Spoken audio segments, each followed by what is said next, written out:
ఈ రోజుల్లో ఎదుటివారు ఏం పని చేసినా మనం కూడా అదే చేయాలనుకుంటున్నాం, చేస్తున్నాం కూడా. మన దోస్తు కాస్ట్లీ బండి కొన్నాడంటే మనం కూడా అదే కొనాలనుకుంటున్నాం. హెయిర్ స్టైల్ నుండి మొదలు పెడితే కాళ్ళకేసుకునే బూట్ల వరకు కూడా ఎదుటోళ్ళనే ఫాలో అవుతున్నాం. ఎవరన్నా అడిగితే ఇది ఇప్పటి ట్రెండ్, ఇప్పటి ఫ్యాషన్ అని కూడా చెప్తాం. ఎప్పుడైనా సరే వేరే వాళ్ళ ట్రెండ్ను ఫాలో అవుతే మనకంటూ ఒక స్టైల్ అనేది ఉండదు. ఎదుటోళ్ళను ఫాలో అవుతే మనకచ్చే అవార్డు ఏందో ఒక చిన్న కథ విని తెలుసుకుందాం.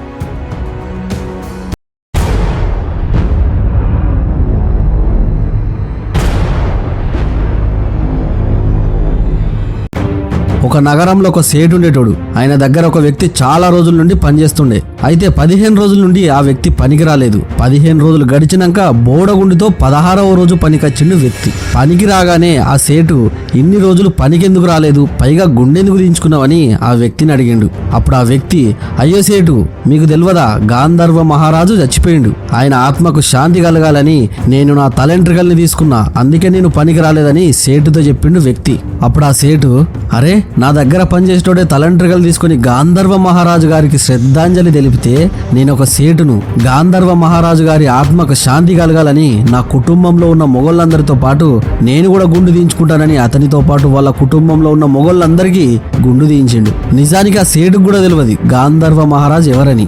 ఒక్క 2 రోజులు గడిచినాయి. ఒక రాజ్యపు మంత్రి సేటు దగ్గరికి వచ్చిండు. మంత్రి సేటు దగ్గరికి రాగానే, ఏం సేటు, మీ ఇంట్లో ఉన్న వాళ్ళందరూ తలంట్రికలు తీసుకున్నారు, ఏంటి సంగతి అని సేటుని అడిగిండు మంత్రి.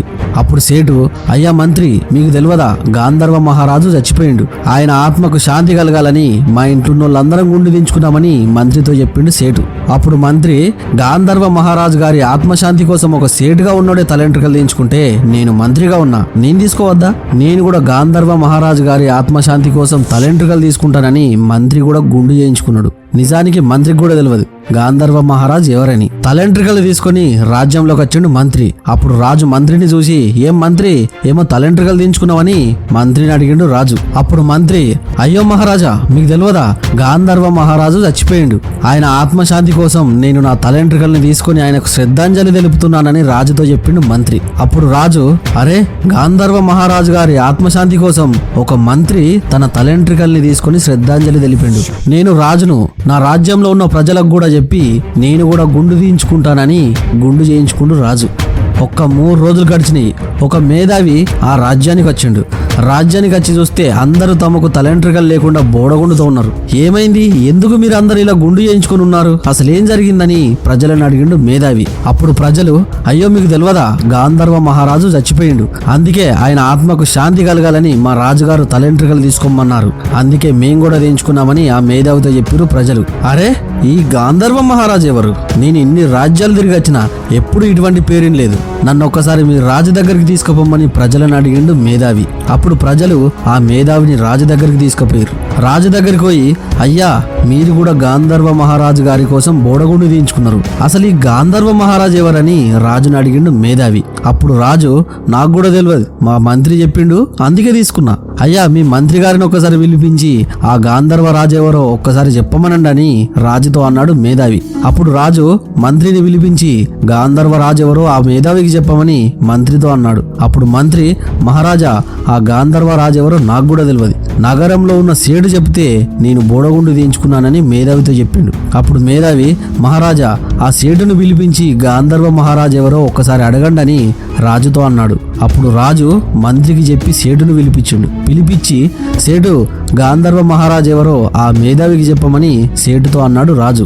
అప్పుడు సేటు, మహారాజా, నిజానికి ఆ గాంధర్వరాజు ఎవరో నాకు కూడా తెలియదు, నా దగ్గర పనిచేసే వ్యక్తి చెబితే అతని ఆత్మకు శాంతి కలగాలని బోడగుండు చేయించుకున్నానని రాజుతో చెప్పిండు సేటు.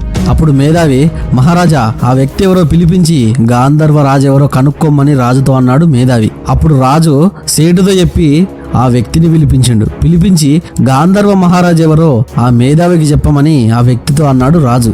అప్పుడు ఆ వ్యక్తి, అయ్యా మహారాజా, గాంధర్వ అనేది నా గాడిద పేరు, నా గాడిద అంటే నాకు చాలా ఇష్టం, నాకు రోజుకింత అన్నం ముద్ద దొరుకుతుందంటే దానికి గల కారణం నా గాడిదని. ఎంత బరువునైనా సరే తేలిగ్గా మోసి నాకు బగ్గ పైసలు సంపాదించి పెట్టింది. కానీ దాని ఆరోగ్యం బాగలేనందువల్ల అది కొన్ని రోజుల క్రితమే చనిపోయింది. ఆ గాడిద బ్రతుకున్నన్నాళ్ళు నాకెంతో సాయపడ్డది కనుక అది చనిపోగానే గాంధర్వ మహారాజుకు జై అని గట్టిగా పిలిచి దాని ఆత్మకు శాంతి కలగాలనే ఉద్దేశంతో నేను నా తలెంట్రికల్ని తీసుకున్నానని ఆ రాజుతో చెప్పిండు వ్యక్తి. అది విని రాజు, మంత్రి, సేటు అందరూ వాళ్ళ నెత్తిని పట్టుకున్నారు. నిజమేందో వాస్తవమేందో తెలియక వేరే వాళ్ళు చేసిరని మనం కూడా చేసి ఎంత పెద్ద తప్పు చేసినామని లోపలనే గుమిలిపోయారు. మనం కూడా ప్రతిరోజు చేసేది ఇదే. ఒక సినిమాలో నటించే హీరో చినిగిపోయిన జీన్స్ వేసుకుంటే కొన్ని లక్షల మంది అదే ఫాలో అవుతారు. అదే సినిమాలో నటించే హీరోయిన్ పొట్టి బట్టలు వేసుకుంటే కొన్ని కోట్ల మంది కూడా అదే ఫాలో అవుతారు. ఎవడో ఒకడు సగం గుండు చేయించుకొని మన ముందుకు వచ్చి మామా ఇది కొత్త స్టైల్ అంటే చాలు ఒక్క క్షణం కూడా ఆలోచించకుండా అదే ఫాలో అవుతాం.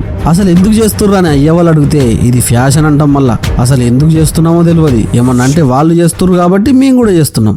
వాళ్ళ నీళ్ళని ఫాలో కాకుండా మనకు నచ్చినట్టు మన కోసం ఏదైనా చేస్తే 1,00,000 కోట్ల మందిలో కూడా మనకంటూ ఒక స్టైల్ ఉంటది. వాడిని వీడిని ఫాలో అయితే వచ్చేదేం లేదు, బేవకూఫ్ అనే బిరుదు తప్ప.